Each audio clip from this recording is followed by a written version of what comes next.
So, welcome to the landing if you haven't been here before. I think most of you have, but this is Jones River Landing Environmental Heritage Center, home of the Jones River Watershed Association, as well as the Mass Bay Maritime Artisans who build boats in the back here.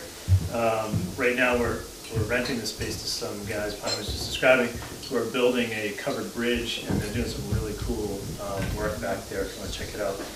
They're just going to be here for a couple weeks, and then as they move out, we're gearing up to build a Kingston lobster boat in the back once the space is available. How long is that? So we can talk about that after. But so that's the Jones River Landing. Lots of talks on Thursday nights, boat building on Wednesday nights, music on Thursday nights, typically sometimes Friday nights. And I'll let Sarah say a little bit about Mass Bay's program and introduce our speaker. All right, so I'm actually just going to get straight to introducing our speaker. Tonight's speaker is Rebecca Haney, who is a coastal geologist with Mass Coastal Zone Management. And her perspective that she's bringing to our lecture series is that of enhancing natural landforms. So some of the things that we have been talking about or will be talking about are looking at structures and things that you can do to protect those structures or improve those structures. But many of us who live on the coast have these natural landforms around us, like salt marshes and dunes, that are there to function in a certain way with the waves and the tides. And by taking advantage of the properties of these natural landforms, we're able to enhance their protective capabilities. So that is what Rebecca's going to speak to us about tonight. So, Rebecca, thank you for coming. Thank you. Sarah, do you want to hand this out? Oh, sure. Great presentation. Thank you. It's nice to be here to talk to you all tonight. Are you mostly residents on the South Shore? Just to get a feel for residents of Kingston, Duxbury, Marshfield, Scituate. Okay. Some aren't raising your hand, just trying to get an idea. So I've been working with Mass Museum. You're from? Wareham. Wareham, okay, great. I've been with Mass Museum over 20 years now, and part of what I do is provide technical assistance and be a resource for local community officials, but I also do public education and outreach. There's a lot of things that we can do, as Sarah was saying, to enhance the natural landforms and their ability to provide storm damage protection and flood control.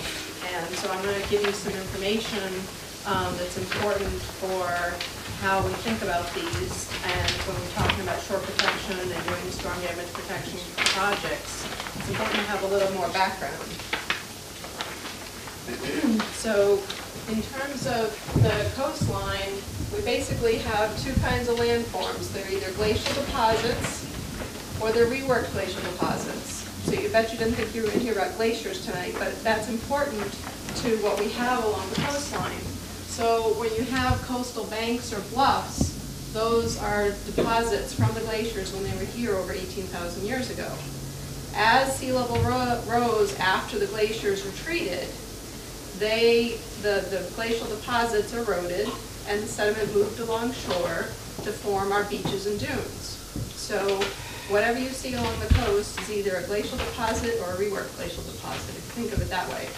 And so it's important, these coastal banks are very important sediment sources for the natural beaches and dunes that we have along the coast. Now the mechanism for sand moving along shore is as the waves come in, they usually approach the beach at an angle. And that's depending on which way the wind's coming from. The waves approach the beach at an angle, they carry sediment in suspension and wash that up onto the beach at an angle. So it washes up at one angle and back down at the other, up and down. And there's a net transport of sand along the coast. And so that erosion that I was talking about, it's essential to have some sources of sediment feeding that longshore sediment transport. So a lot of what you see in terms of erosion patterns and whether people have enough sand on their beaches or not, part of that is due to whether we have enough sources of sand to start from. So is there enough supplying the beaches with sand? And that is one of the keys.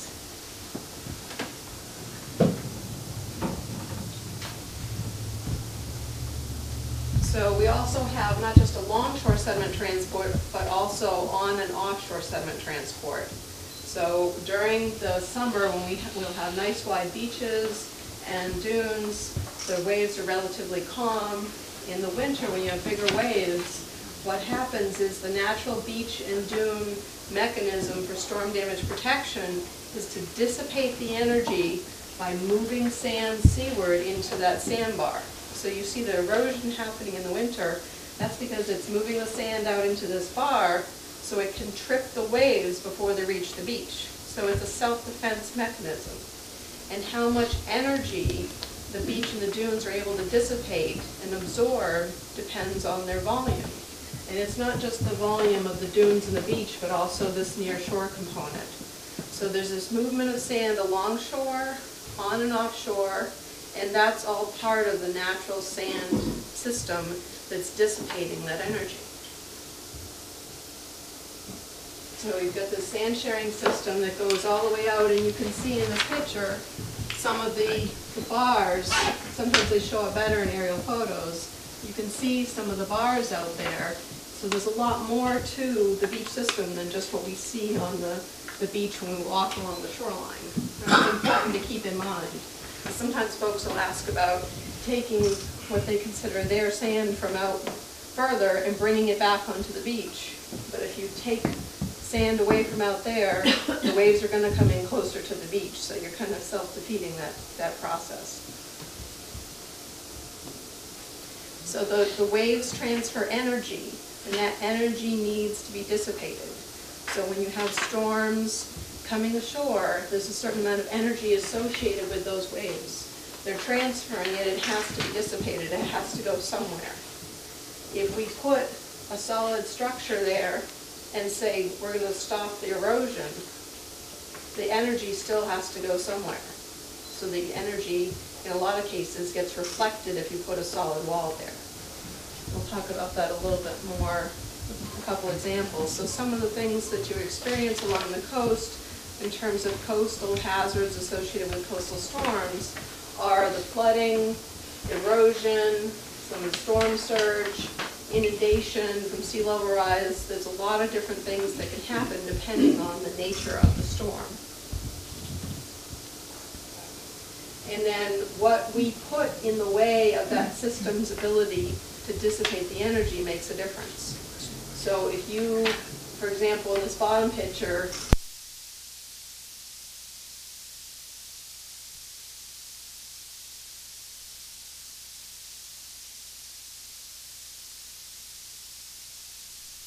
the road got chewed up and then the dune was able to do its thing in terms of dissipating energy. But you have to think about what we're putting in harm's way, not only from a perspective of safety, but also is it a wise investment? So there's a lot we know about how these systems function, and we can use that to our advantage. So some of the management options that people have used, such as seawalls, if you put a wall in place, remember I described that the energy gets reflected. So on the top left, those are the waves hitting the wall, and this is a common theme when you see the reporters out during the storm. They always find a nice seawall where the waves are going to hit and make a big splash. They know where those walls are, but they're going to do that. So the waves are being reflected. The energy gets reflected straight up and over onto the houses, and straight down. So the down energy erodes the beach in front of the wall, which undermines the structure, and then you end up having to come in and build a bigger structure. So the structures also fail during storms. People put in riprap in front of the walls. There's it's a cycle that we've seen going on for quite a while now, where you just build a bigger and bigger structure, and that's not solving the problem because the energy still needs to be dissipated. So in a lot of cases, we're seeing the energy coming over the wall, tearing up the road, damaging houses, and causing other damage. In this case, there was a lot of utilities under that road that were all damaged. That was last winter. Where was that? That was Situate. Yeah. My brain is fogging on, it's on northern Situate up by the, It's all right, Situate is good yeah, sorry. It's, so we've been trying to put together additional tools for people and information to help with providing more information on how to understand the hazards and how to manage them and balance the competing interests. Because we realize people want to live near the coast, you need to be able to use the beach, access the beach, and so how do we balance all these things? So we've developed a Storm Smart Coast website. And there's a lot of information on the website with a variety of different interests in mind. Part of the website is called Storm Smart Communities, and that is targeted for community officials. We have a lot of information available to help them with planning, and some of the basis for that, for both the communities part of the website, and we're going to be talking to you about a new Storm Smart Properties section of the website that has just been launched in December. The basis is to talk about the no adverse impact approach, which was developed by the Association of State Floodplain Managers. And the basic concept is it's a do no harm to your neighbor policy, that whatever you do to protect yourself shouldn't have an adverse effect on your neighbor. And so looking at how we manage the shoreline, how we develop things, we're trying to apply that so that what one person does doesn't cause somebody else more harm. So that's some of the basic concept behind the no adverse impact approach. We've developed resources for local officials. There's a series of fact sheets. There's additional information on there. We're also developing resources for property owners. So one of the fact sheets is about freeboard. The concept of freeboard is when you elevate your house, if you elevate it a little bit above the flood zone, which flood zones, we're not going to get too far into, but flood zones are based on projections by computer models. The best available information, but it's just a projection. It's not perfect. And so if you give yourself a little bit of room for error and give yourself some freeboard, you get lower insurance rates and you're a little safer. So we have an excellent fact sheet on that, and I do have some copies of that for you with me tonight. So there's these kind of fact sheets that we've developed to help property owners, and some of them are specifically focusing on specific techniques for shore protection that you can do. And some of these things are, we've talked about for years, of enhancing the dune or the beach, and some folks will say, well, I planted some vegetation, I did try this, and some of it isn't necessarily just attempting that technique, but having the information about how you need to do it to have the most success with it. So we've targeted these for property owners to give you more information about the ways to do these techniques so that you have the most success. Give you some information about what the technique really is. So there's different terminology that people use to refer to different things. So when we talk about, such as natural fiber blankets we're going to talk about, we define exactly what we mean by that right at the beginning. So there isn't a misunderstanding about which technique we're talking about or which technology, because terminology does get referred to many different things.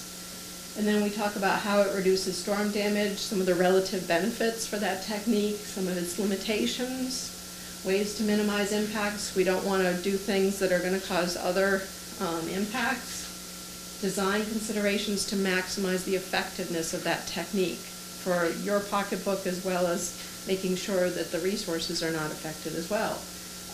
Talk about some permitting considerations, what you might need professional services to help you with, some kind of idea on the timeline or relative timeline to get it permitted and installed, maintenance, and also some of the costs for relative to each technique.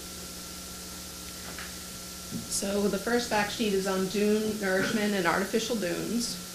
So this is a concept where if you have, as in the upper right picture, they had an eroded dune, they just brought in some sand and added it to that dune and vegetated it. So instead of waiting for Mother Nature to restore that dune and have things build back up again, this was the eroded scarp here. And they brought the sand in front and proactively built up the volume again so that they had protection sooner. So that's a concept that anyone can do. It's a matter of doing it correctly and in terms of how you implement it. So we talk about, that you can do that kind of artificial dune for, you can add sand to a dune, you can put an artificial dune in front of a bank. This is a bank down in Brewster where they were not able to put in a coastal engineering structure.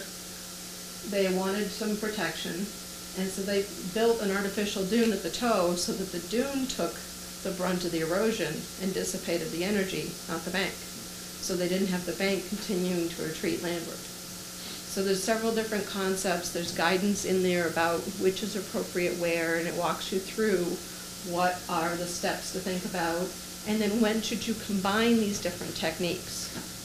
So, for example, adding vegetation and sand fencing, we've actually broken out vegetation and sand fencing into separate fact sheets because those are sometimes applied just by themselves. So, in this case, they combine 3 different techniques to provide that bank with protection. And there are homes at the top of that bank.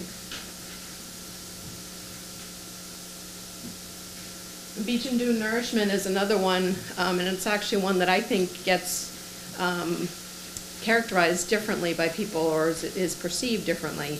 There's been some smaller scale nourishment efforts where you take sand from off-site that's compatible with the beach and you bring it in and add it to the system. Sometimes it's done based on how much is available. For example, you had a couple projects where the South River was dredged, material was put on Wrexham, it's been put in a couple other places. That's depending on what's available from a dredge project. There's other things like Duxbury Beach where they proactively bring in compatible sand from an inland sand and gravel pit, which is just it's a glacial deposit, just like what was providing the sand, the beaches with sediment.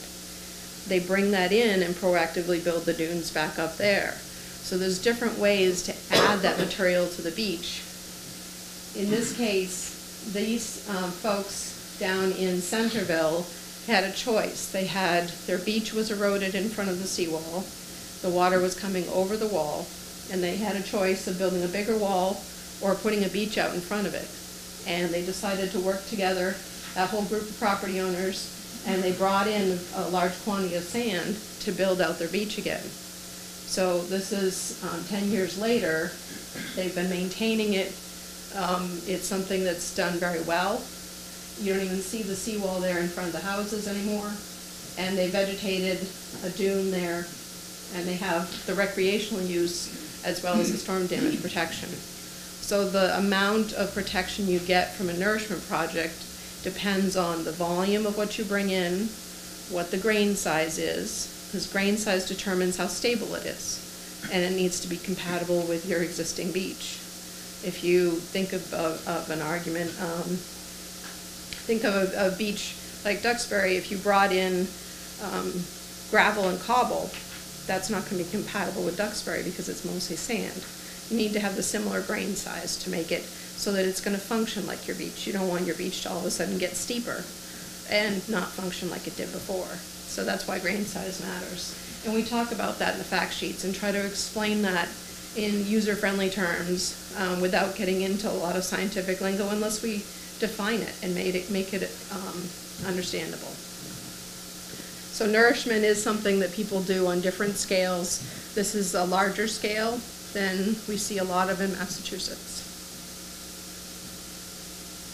Vegetation is also another technique that people use. And vegetation, if you're using salt-tolerant species that have extensive root systems, they can be very effective in holding the soils in place, absorbing rainwater, taking away some of the energy associated with just rain splash, wave splash, and really help hold things in place. So there are certain species that are very effective, and so we talk about in the fact sheet which ones are appropriate for the front dune, the back dunes, banks, and talk about each of these different options. There's an example up here in the upper left where some folks down in Eastham that didn't have the ability to armor their bluff. There's been different approaches by each property owner.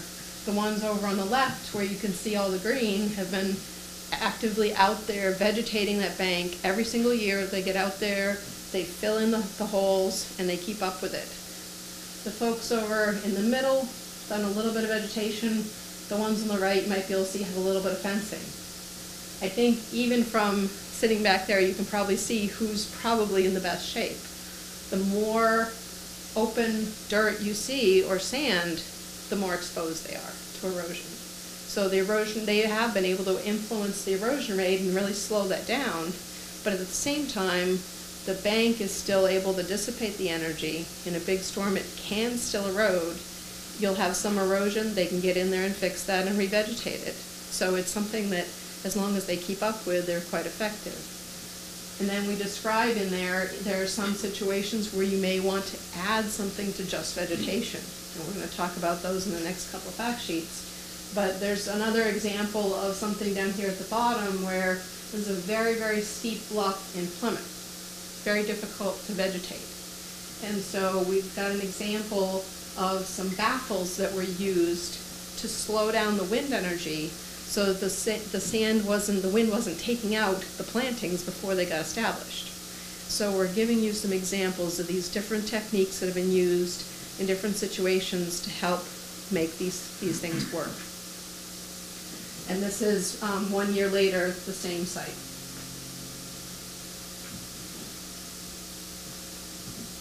So when you have a situation where vegetation alone isn't enough and you need a little bit of protection at the toe of a bank, you know that the waves are getting up there, you need something to hold that toe so that you can get the upper part vegetated. These coir rolls are, if you use the ones that are natural, biodegradable, without the synthetic mesh, these don't reflect wave energy the way a structure does. These can be used at the toe of a bank, and then you can vegetate up above. This is a site that they were not allowed to put in a structure. They couldn't by regulation. They had an erosion rate over a foot a year. They put these in, and 10 years later, it's still stable. And it has since survived Sandy and last winter. So this is something that, it does have to be designed. You really do need a professional to help you with this. It's not something you want to try to dabble in, because I've worked with the consultants that design these and see they do what they call postmortems on what's effective, what's not. And you really do need to have some experience to make it work. There's some very specific techniques they use to how they design them, how they install them.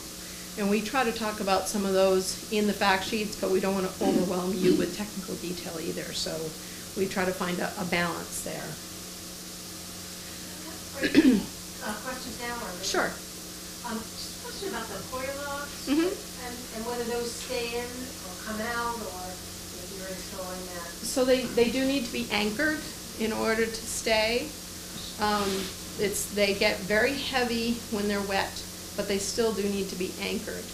And part of the benefit to these is that you plant vegetation right into the coir, and then as the coir is breaking down and biodegrading, the vegetation roots are growing, and so the vegetation is getting established. So on the 10 years later, when the coir was, is that? All vegetation. So we're seeing that vegetation is where the coir was. I thought that was on the bottom. No, what you see is a direct comparison between the two. So this little hilly area here is this. This is just a little bit further this way. It's the same site, just 10 years later. It's all vegetation. Sometimes, depending on the site and how frequently the waves get up to that toe, you may need to maintain one row of rolls on a regular basis. but most folks are finding it depends on the site. So in this case, their average tide line, this is their average mean high tide. So the waves aren't getting up there on a daily basis. You do have to look at, realistically, are the waves getting up to the toe on a daily basis? If they are, you probably don't have the right site for coir rolls. So that's one of the things that we try to walk you through in the fact sheets. And it is very site specific. So sometimes when you have that situation where the tide's right up to it on a regular basis, you need to look at, can I add some dry beach width there and then put something to stabilize the bank? Can I think about a dune there? It depends on what kind of room you have and what other resources are right there. Obviously, you're not going to build a dune on top of a salt marsh. It's going to depend on whether you have shellfish right there. There's a lot of site-specific things. Okay? All right. So another technique that we combine with coir rolls are called natural fiber blankets. And these are, we specifically recommend for coastal areas only using the natural fiber.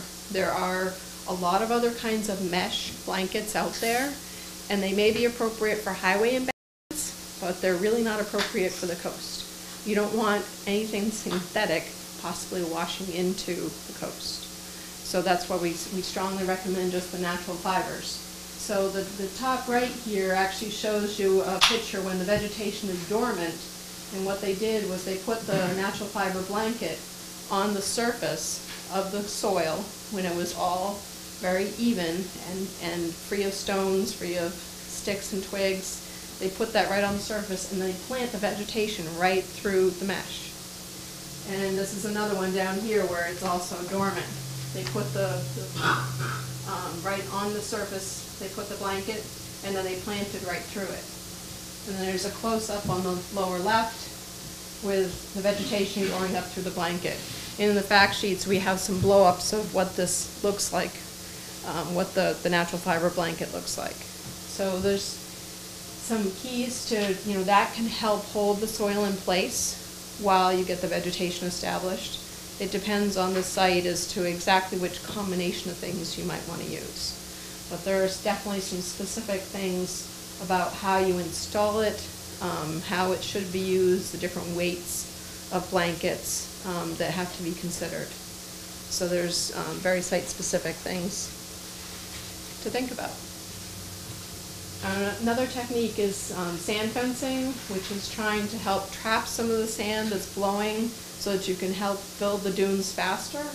That's something that, as I showed before, you can combine with the dune construction and put it out in front of an eroded dune. We recommend using the type of fencing that has the thin wooden slats and the twisted wire, because it's the traditional snow fence. And that's going to break down the quickest if it does get carried out. Whereas if you use something that's 4x4s and more substantial wood, then you're going to have a lot more marine debris if it's taken out. We also talk about where it's appropriate to put sand fencing. If you know that the sand fence is going to get taken out in the first storm, it may not be an appropriate place to put sand fencing. If you don't have enough beach width there, then maybe you need to think about adding some sand before you put in some sand fencing.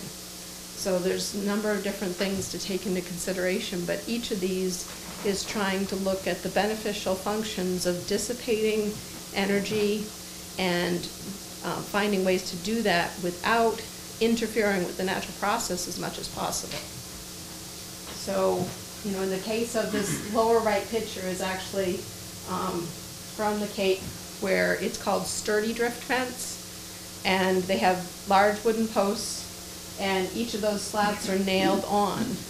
And they're having trouble with these because they are getting taken out in storms, and they're having nails all over the beach and a lot more wooden splinters everywhere instead of the smaller wooden slat fence.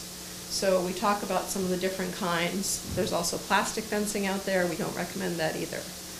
So there's definitely some of these techniques that get used different ways, and people don't always think about what is the most appropriate place for that.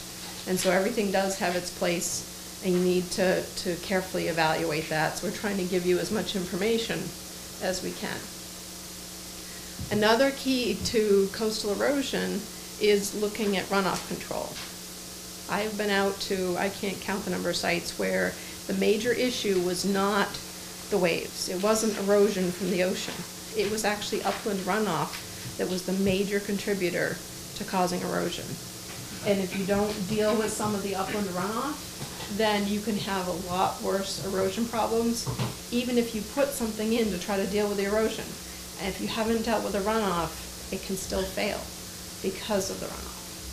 So you need to look at some of the things that can cause issues are having acres of irrigated lawn right up to the top of a bluff. That has exacerbated the erosion rate for this particular site, who can remain nameless for now.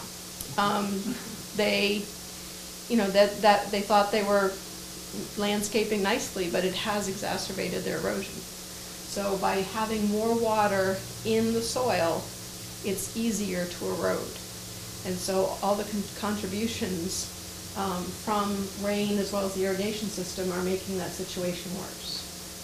So this lower right picture, they had the whole yard slope toward the top of the bank. And they're actually in a relatively sheltered bay, but they had this huge erosion issue, and their whole bank was a mess. It was not, they couldn't vegetate it. The engineer that came in and worked on it regraded the top yard away from the top of the bluff. They put in shrubs as a vegetated buffer there, and then they were able to reestablish a stable slope. They used the coir rolls at the toe of the bank, natural fiber blankets on the face, and then revegetated the whole face. So it was a combination of all these techniques that worked for addressing that site. And in the runoff control fact sheet, we talk about a number of different ways to address runoff in your yard that are appropriate for different areas. You know, having rain gardens like the one in the lower left there, that is helpful for filtering runoff. If you're redirecting it somewhere, you can make it go to a rain garden. And we talk about the kinds of you're familiar with, for water quality purposes, it's good to have your roof runoff infiltrate for other reasons. But when you're living close to an eroding coastal landform, like a bank or a dune or a beach, how you manage that runoff can make a big difference. So the Storm Smart Properties website has each of these fact sheets available in either a PDF format that you can download and print, or you can view it online. We have each of the fact sheets there and available. There's a cost table that helps you compare the different options available. And because each of these is pretty specific to what you need, rather than printing all those out and bringing them, we thought it best to just let you go explore them on the website, take a look at them, and then decide, which one you think you need to look more into. The cost comparison table is there.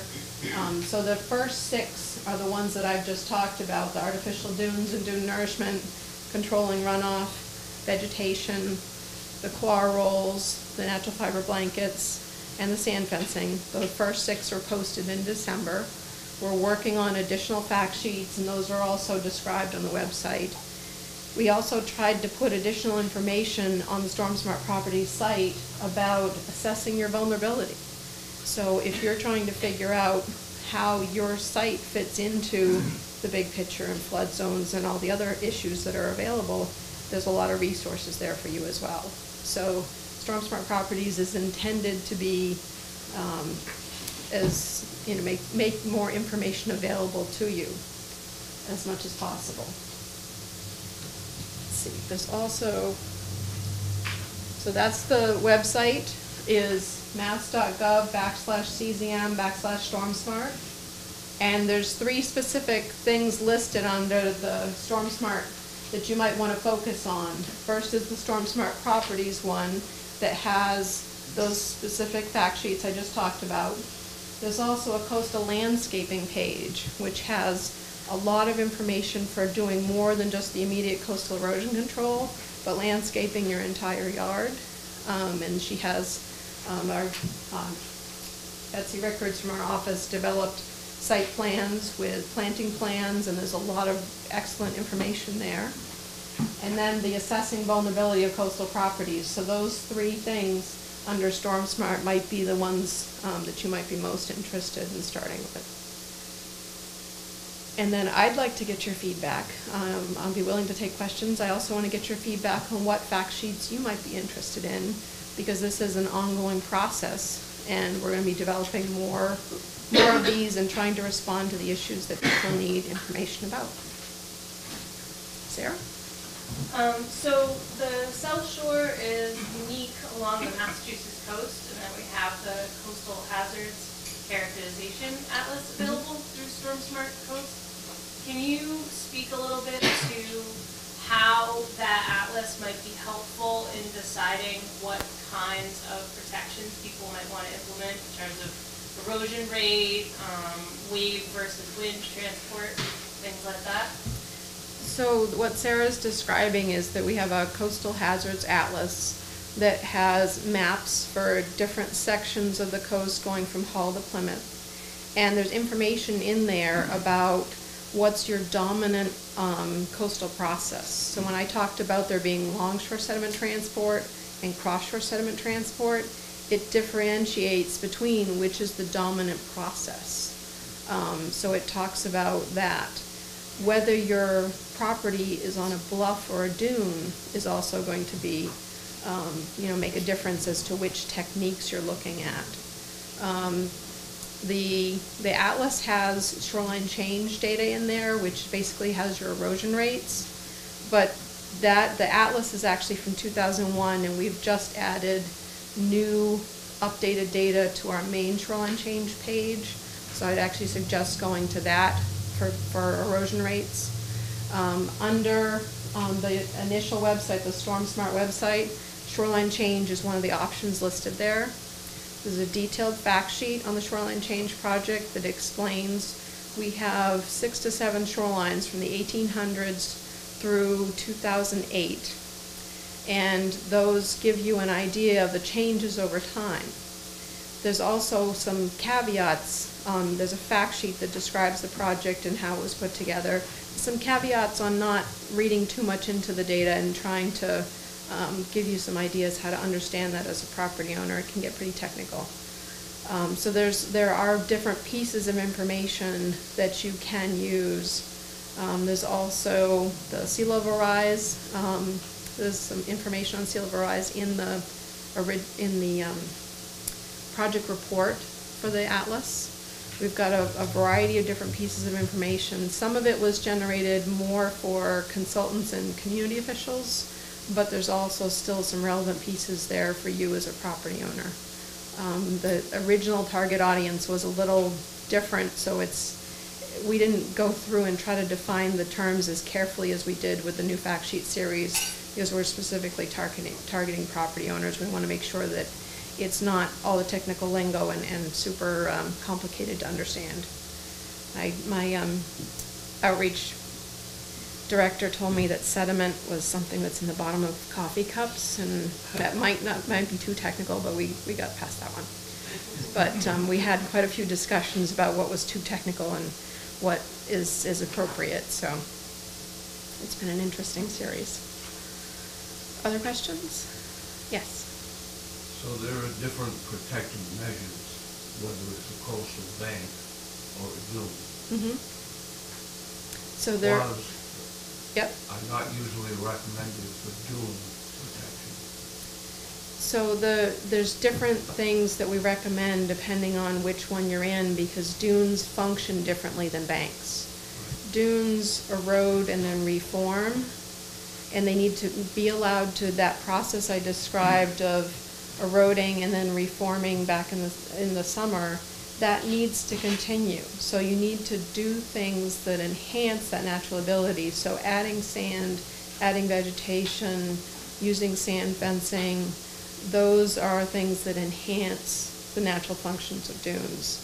If you don't have a wide enough space for a dune, then you would want to look at adding to the beach. And we specifically point to that as an option. Whereas if you're dealing with a coastal bank, some of the techniques, the coir rolls and the natural fiber blankets that I talked about are specifically for coastal banks. Those aren't appropriate on dunes. The vegetation you can use in either place, but there's different recommendations for types of vegetation.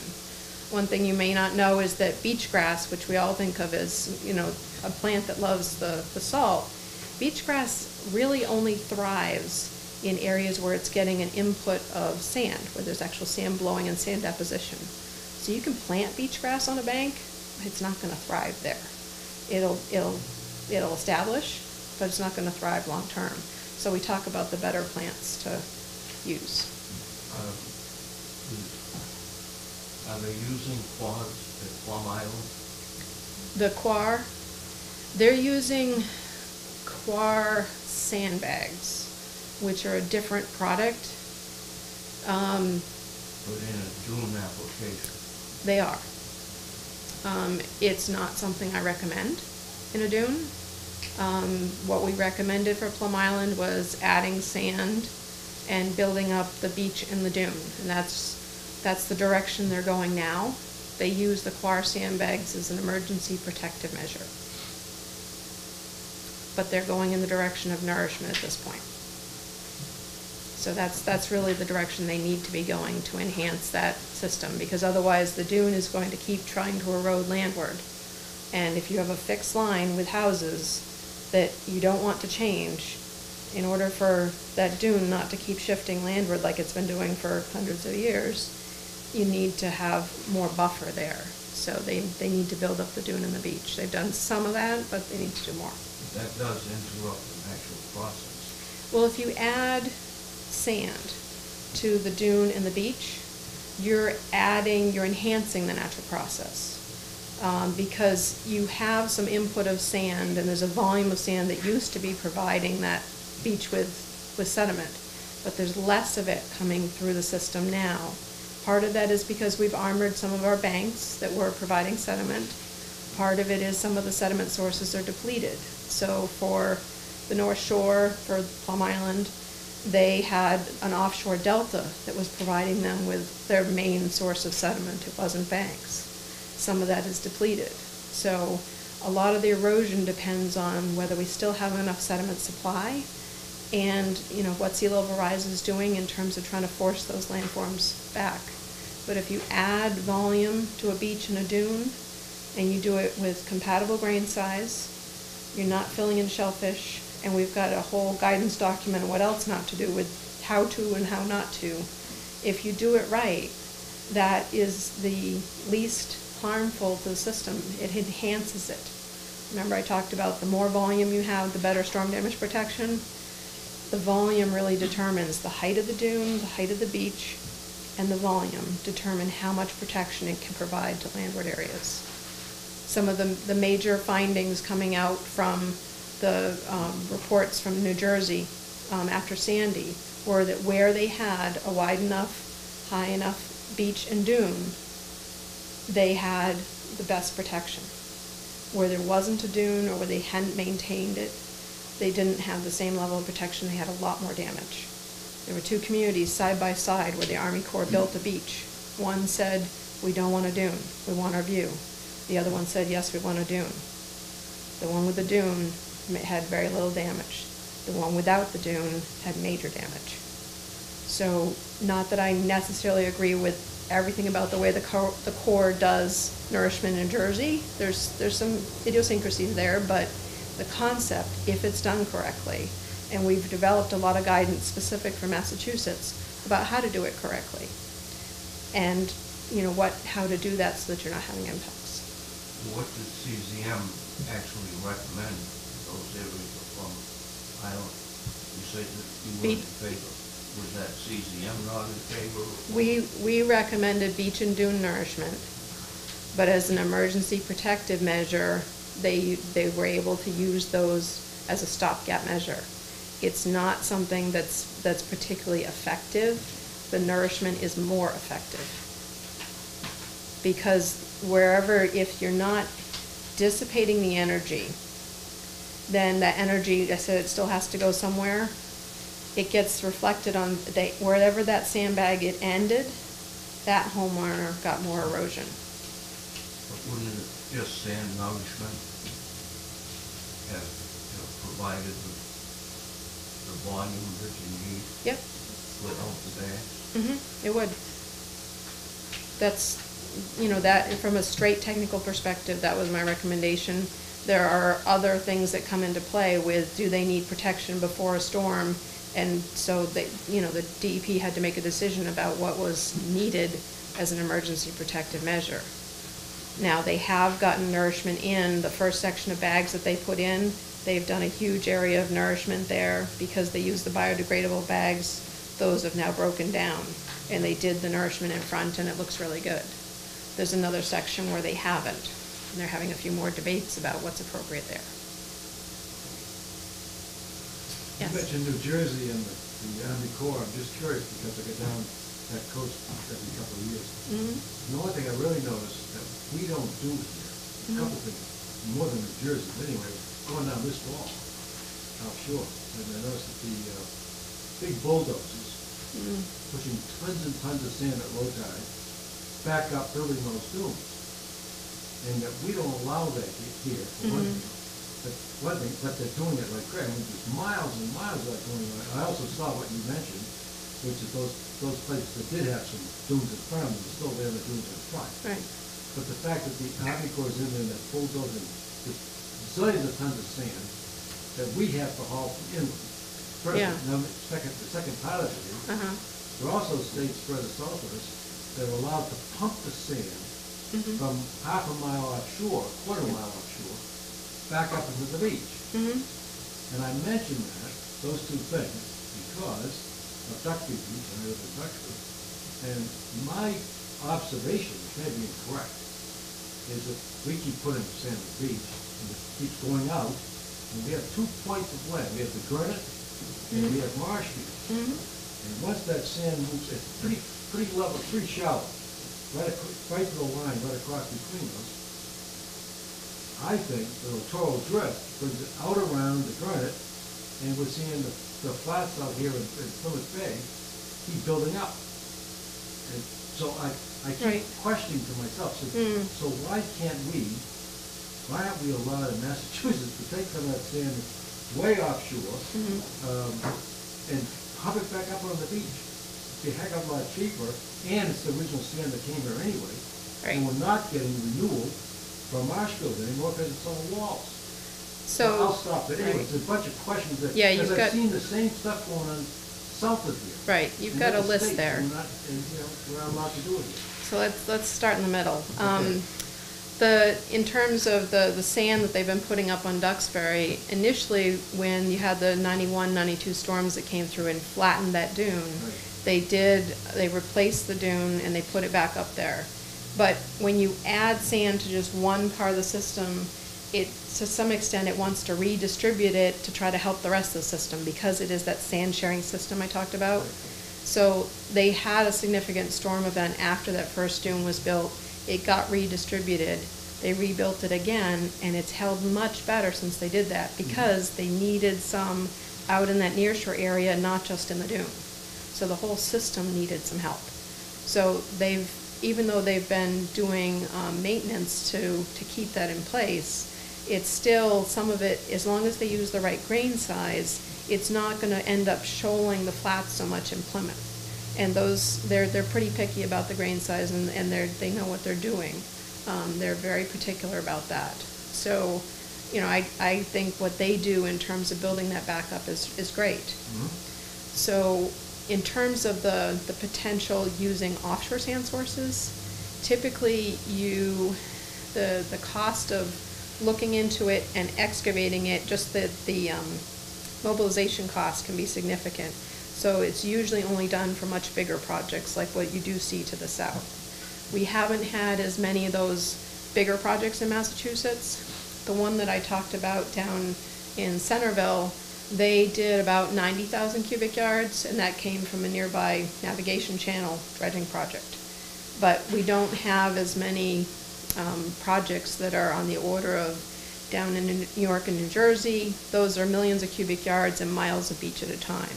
So the mobilization cost of getting the equipment to do that is different.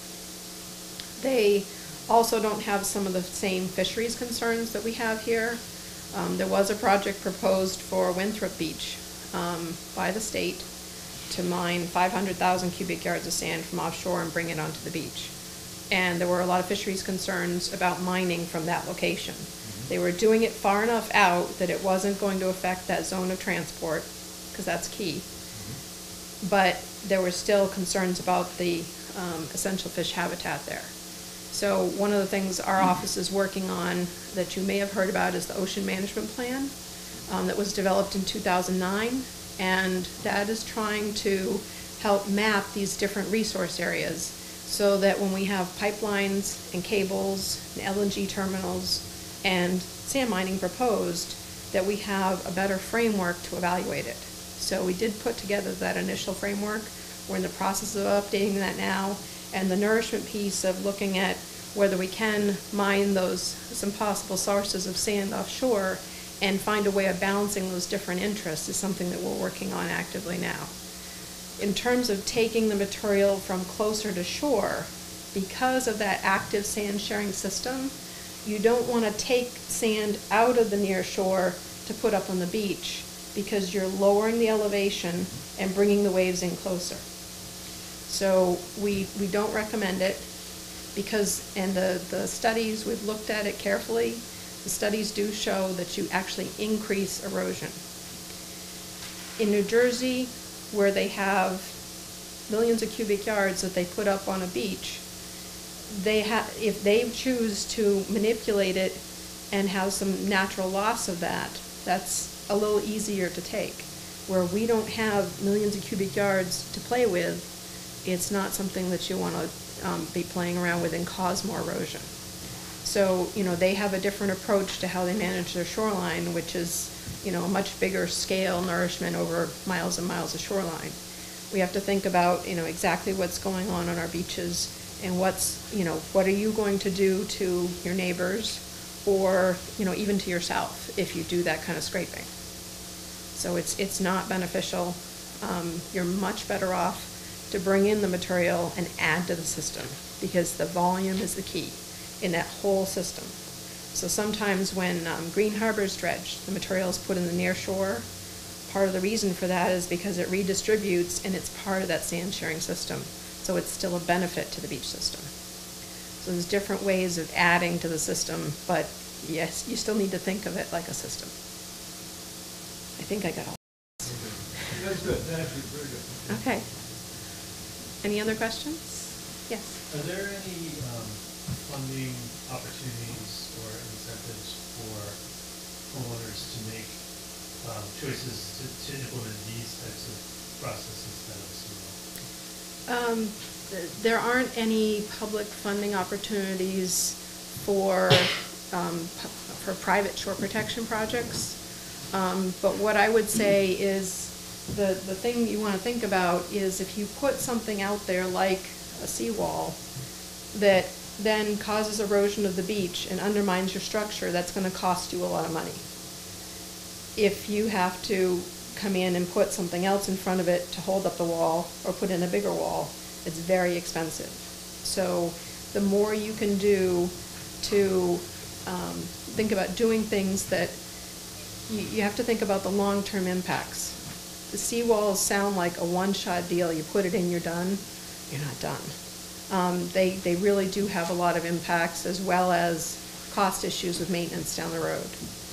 And you're better off doing things that try to create a system that can naturally dissipate the energy, enhance that natural beach and dune system, and have vegetation that dissipates the energy. You're much better off in that way. Follow up to that. Sure. So I think it seems like a lot of the reason why seawalls are built or repaired is because in an emergency, just like we were talking about Palm Island, in an emergency situation, people don't have time to think about what to do with the wreck. Seawall cracked and fell over in Wrexham. there's no talk about doing anything other than just fixing it. So is CZM or anybody looking at sort of proactive projects in, assessing seawalls that are in disrepair and but still have some life left in them and developing some of these implementations? Yes, there's two different things. The one piece is for the publicly owned walls. There was an assessment done for those by the state to look at the condition of the structures, what they needed, what they were protecting, and try to look at a plan for how they needed to be upgraded. And when we look at it, we don't want to just repair in kind. We want to think about, okay, this was built 50 years ago. Are there better techniques that should be incorporated into that so that we don't perpetuate the same problem of it undermining itself?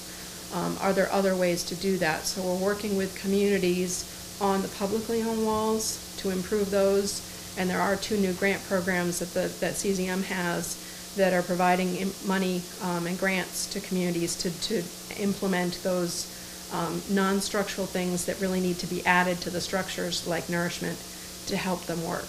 If you have a beach out in front of the wall, the beach is going to dissipate the energy rather than the wall reflecting it. So we're encouraging that.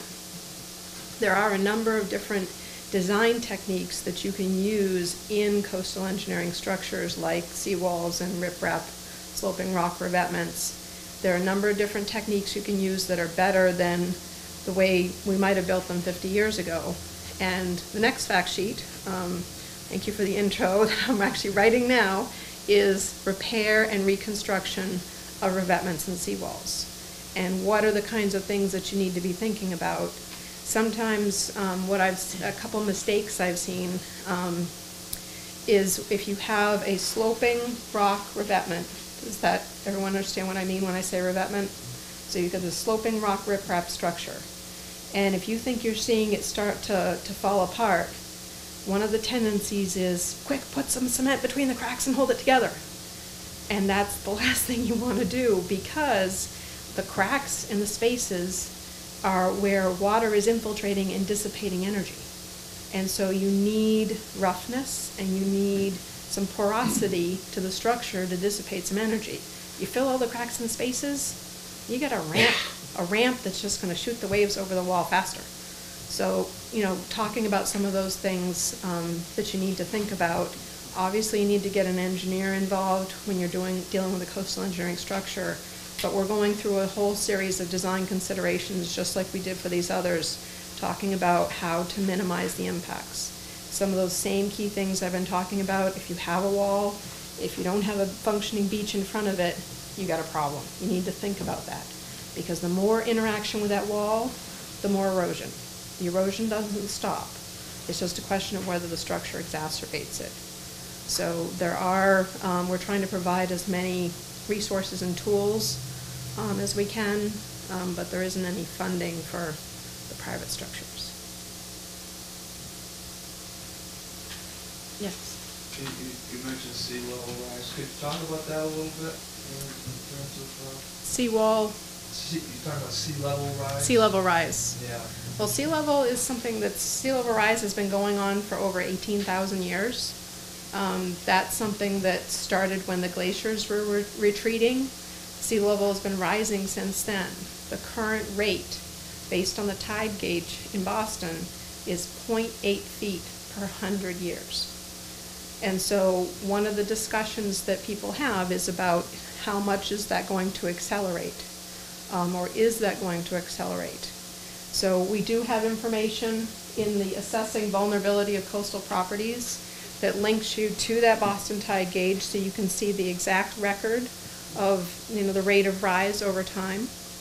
And it also links you to, we have a new document that we have online talking about sea level rise and guidance for people thinking about how they should incorporate this into their planning. It's a little bit higher level than for the average homeowner, but it's still very useful. You guys are very adept at reading these things. You live on the coast and you hear the terminology. You're not the average inland property owner that doesn't know and just comes for the summer. I think there's a lot of information there that can help you understand. We have some information there that talks about the flood maps, what they do and don't tell you, how to interpret those flood maps. Because as I said before, they're just projections. So there's a lot of information there that talks about the sea level rise, gives you the rates, and gives you the facts. Does that answer your question? Yeah, that's good. Doesn't answer mine, Rebecca. Oh, I can only imagine what yours is. Well, I mean, I think the gentleman's question had to do with the notoriety sea level rise is starting to take, and that there's a lot of conversation about that rate, that 0.8 Yep. Of a foot in 100 years rapidly escalating, and I think that's the reason why we're holding these climate change workshops. It's the genesis of a lot of concern that we have, and I have to say that in our experience here, it seems like it's coming up a little bit faster than that, and we're a mile and a half inland from the mouth of the river. So, could you address a little bit how, what process people need to look at besides your website? I mean, but how to really assess the relative danger and harms and vulnerabilities that we might have, or that those structures that we're really concerned about might have, in terms of the foreseeable future, 20 and 40 years out, and that I want to say the fact that we don't really know exactly what's going to happen. What is that sort of measure for us to guide us through that sort of uncertainty? Well, I knew yours was going to be a winner. Sorry. I've known Pine for quite a while, so I can give her a hard time. So there is quite a bit of uncertainty because they are projections of what sea level rise might do. And the International Panel on Climate Change, when you get a group of scientists together trying to agree on something, there's usually a lot of debate. And they've had a lot of debate. And in their last reports, they've been coming to consensus that it's definitely rising. It's a question of how quickly. So one of the things that I would suggest you need to think about is to look carefully at your vulnerability, because we haven't had a big coastal storm in a long time. I know these other storms that we've had more recently seem big, but part of the reason they seem big is because of sea level rise, the effects of the storms are becoming more intense, and they're shifting. The effect is coming more landward. So we haven't had what's considered a 100-year storm event since '78 in your area. So it's been a long time. If you look at those flood maps, and I know FEMA is a 4-letter word, but flood maps are one projection of where the flood extent might be. FEMA does their best based on what they have for budget and resources to project the extent of the flood zone. That's one piece of information, and that's projecting based on when they did their study. So it doesn't project into the future. It doesn't take into account erosion, sea level rise, or any of that into the future. It's just a projection. And that's for a storm that has a 1% chance of occurring in a given year. Then you can look at the slosh maps, which are predictions of how far inland hurricane inundation might go. That's another projection based on different categories of hurricanes. Now the South Shore isn't as susceptible as the South Coast, but there's still maps that show worst case scenario for you. So you want to think about that and take a look at it. There's also, there are now inundation viewers available online. NOAA, the National Oceanic and Atmospheric Administration Coastal Services Center, has developed a viewer where you can look at different levels of inundation for your area. They took very detailed topographic data They corrected it, and they've added these different levels of inundation. So depending on which amount of sea level rise you are comfortable with or not, you can look at what different levels might be. And you can at least have more information so that you can make an informed decision. If you're close to a flood zone in any of those predicted maps, you need to think carefully about your vulnerability. Because as I said, they're projections. They're not perfect. There's a statistic, 25% of the flood insurance claims are outside the mapped flood zone. There's a huge percentage of the damages in Sandy that were outside that mapped flood zone. And as controversial as they might be, those flood maps are, the reason that you saw the big changes is because FEMA's incorporating new techniques for projecting the extent of the flood. They go out and they look at how their flood zone maps did relative to the actual flood and storms. And they add different techniques to try to better predict it. So some of the techniques, our maps haven't been updated in a long time, unfortunately.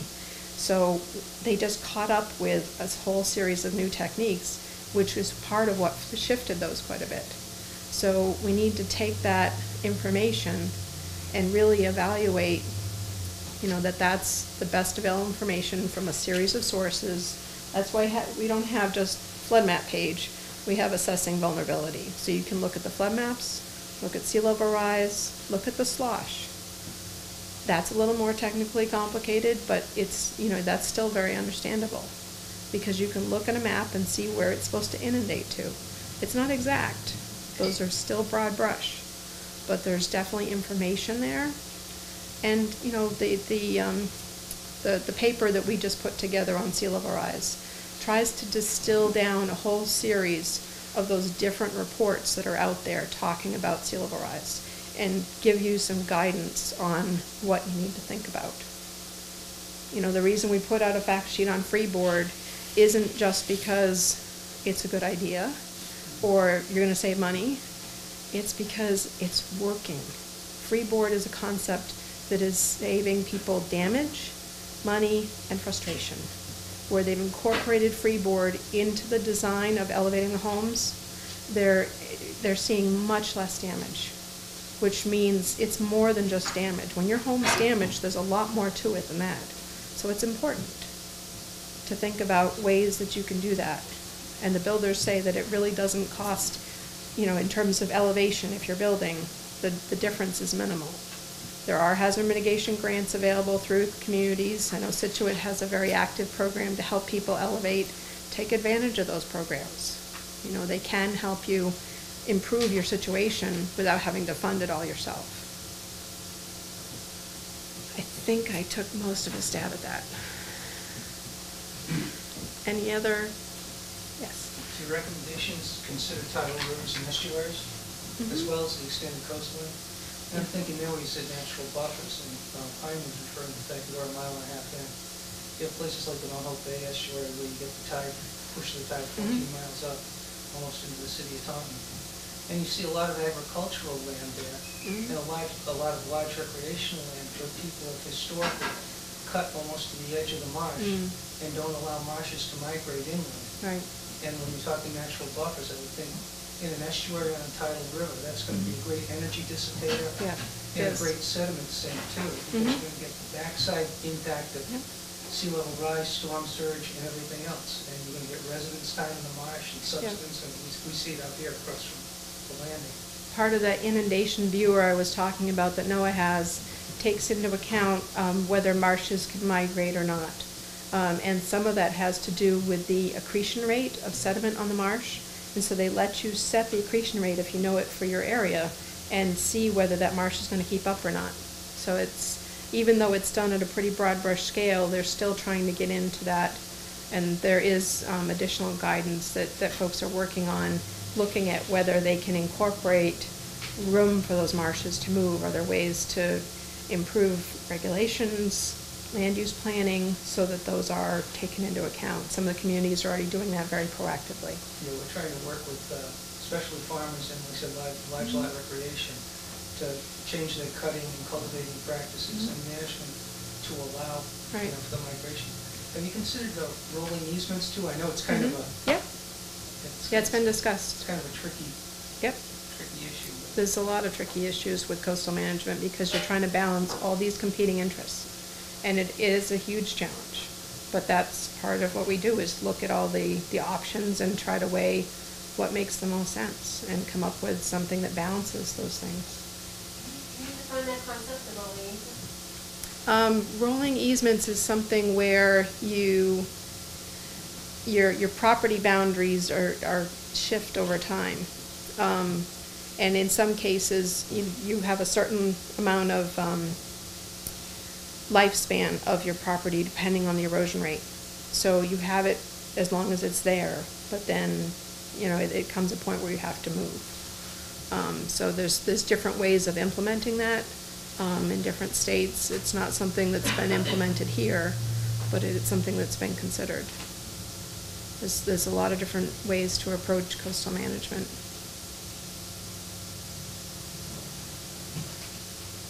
Yes. The town of Plymouth just had a exploratory committee come back with respect to White Horse Beach. And one of the things that he really suggested long-term was land banking. So they want us to start buying these houses on the beach and moving them from the beach. And that's something that the town had already initiated on Long Beach. We recently just purchased our first house from a private property owner. We moved it from the beach in January. I heard something about Senator Pacheco out of Taunton introducing into a bond bill for this year's state budget money for communities to engage willing private property owners to sell their houses for removal from these areas. Do you know anything about that and how that would work? Well, there is already a program in place to fund some of that, but I know he's working on additional funding. So I can't really comment on ongoing legislation because it's one of those things that's constantly in flux, and I'm not following it as closely as our legislative people. But the concept of buying property from willing sellers is something that is funded through FEMA hazard mitigation grants. One of the things that can be funded is elevating houses, another is acquiring properties. And that has been done in the past and is something that's an option that's available to communities. Is that a lengthy process? It takes a couple of years, honestly, to go through the application and get the grant and actually do it. It depends on the amount of funding available through that. Sometimes the hazard mitigation funds are limited, and so you can only buy so many properties or do so many projects. So that's part of why they're introducing another bill for additional funding, because there's... So what you just referred to is all federal funding? It's partly federal, and then there is a local match, usually the property owner. So he's looking at, because there are limitations on how much is available through FEMA. The hazard mitigation money it's a factor of each time we have a disaster, there's a percentage of the total damage costs that gets factored in to be hazard mitigation money. And then there's another pot that's a yearly amount. But where we've had, unfortunately, multiple disaster declarations, there's quite a bit of hazard mitigation money that's been available to communities to help with that. I know Situate alone has elevated well over 50 houses through using hazard mitigation money. Yeah, I'm just speaking about strict removal. It's difficult when a homeowner puts their house up for sale. You just don't have 2 years to tell them to hang out and we'll give you the money. Yeah, right now the way that process works is limited.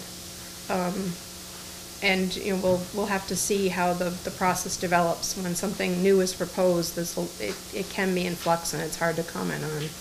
But we'll stay tuned to that.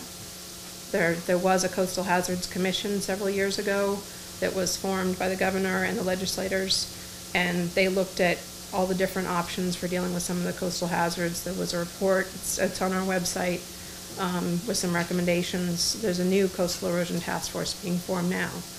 They look at some of the same issues and try to come up with realistic options to help the communities and help property owners. But, you know, understanding that that hazard mitigation grant process takes 2 years is something that we know is a problem. We're trying to do what we can. At the local level, I mean, we go to town meeting twice a year, you Yeah. really have to monitor it 6 months. Yeah. And how do you get the communities into this pipeline so that when there's an opportunity, they can react? Well, what they need to do initially is have a hazard mitigation plan for the community. And I don't remember all the status for the South Shore off the top of my head, but many of them have approved plans. So you need to have, the community needs to have an approved hazard mitigation plan that identifies and maps all the hazards in the community relative to public infrastructure, private infrastructure, and then it identifies some of the weaknesses and what the community could do about it. And that makes them eligible, having done that process and getting that plan approved, they're eligible for hazard mitigation grants from FEMA. So right now it's one option, and we do recognize it has its limits. So we're working with the agencies that oversee those grants and trying to see what other options we can approach. Anyone else? Is there a timeline where you have to have this hazard mitigation plan filed? There was a deadline initially when FEMA put the first requirement to say you have to have these in place or you're not going to be eligible for these kinds of funds. But at this point, it's a matter of if you don't have one approved, you know, start working on it. It's not something that you need to wait to do. The local planner and the emergency manager are usually the leads for the community. There is a status list online. And I should have checked before I came tonight, but I did not. I wasn't thinking of knowing all my hazard mitigation stuff at the same time. So but the community will know whether they have an approved plan or not. And, you know, they can also get hazard mitigation grant money to help them update it if they need help with that. There's technical assistance available from the state to help with them with that too. But the South Shore is pretty proactive on that in general. South Coast, different story.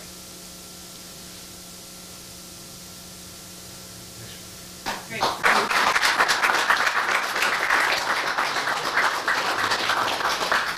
There's copies of 2 fact sheets up here on freeboard and landscaping, and then the other ones you can download from the website.